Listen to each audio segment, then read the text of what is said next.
5 days for the homeless, very interesting concept. And joining us from the kind of the production of this is Meha Sethi. Great to have you here on the show. And I'm listening to the concept of this, and we've seen different events that kind of bring people into the awareness of what's happening with the homeless, but nothing I've heard is quite like what it is that you guys are doing. Can you break it down? Yeah, so it's a national campaign. We have 27 participating universities across Canada this year.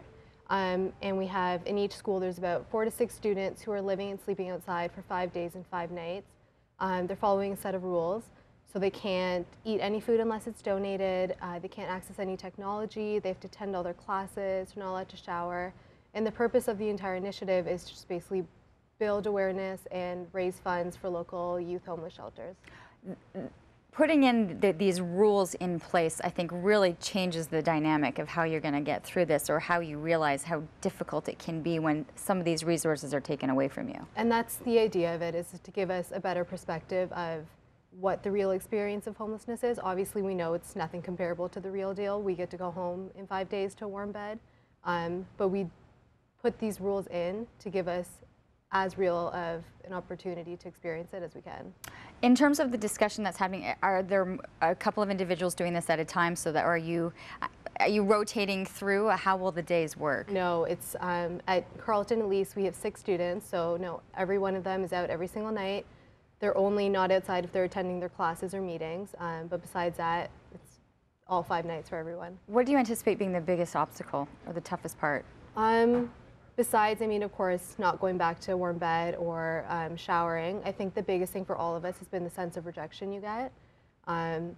Even though we are Carleton University students, people know that there's still thousands of people that walk past us a day, just ignore us, pretend like we're not there. And that's definitely been the biggest challenge so far. I was going to say, it's the reaction from other people who you normally would look right in the eye and talk to and share coffee with. It's a different reaction as they're seeing this. Yeah.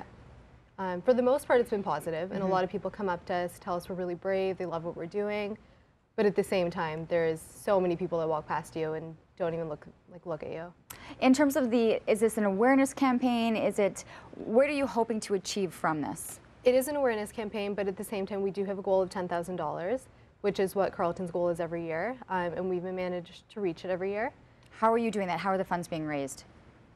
There's online donations, and then we also just have, while we're sitting outside, we have our buckets out so people are passing by and dropping money in.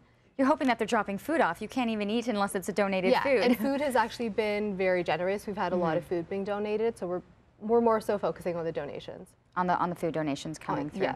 Do you see this as being incredibly proactive, or have you had the reaction of people who may have once experienced this to see what it is that you're doing? Yeah, actually, I think that's been the most rewarding part. Is every day we have a couple Carleton students coming up to us telling us that they've used Operation Come Home services, or they were homeless for a number of years. And that's been the most rewarding part, knowing that we're doing it for these individuals who are able to get themselves back off the streets and into school. And who are sitting next to you in your classroom, and you might not have, you had no idea what they may have experienced. So you can head to the website 5days.ca to be able to get on board and to be able to donate if you can, running March 11th through the 15th. So coldest day is going to be today. Today's the coldest, for sure. And did you feel it into the overnight? Yeah, for sure, and there was some rain and snow, so. A little bit different than maybe what we've seen in the last couple of days. Well, congratulations to you and your classmates for doing this. 5days.ca, if the opportunity comes that you can donate some money as well, and maybe look them in the eye the next time you're walking by them on the street to be able to help out with this campaign.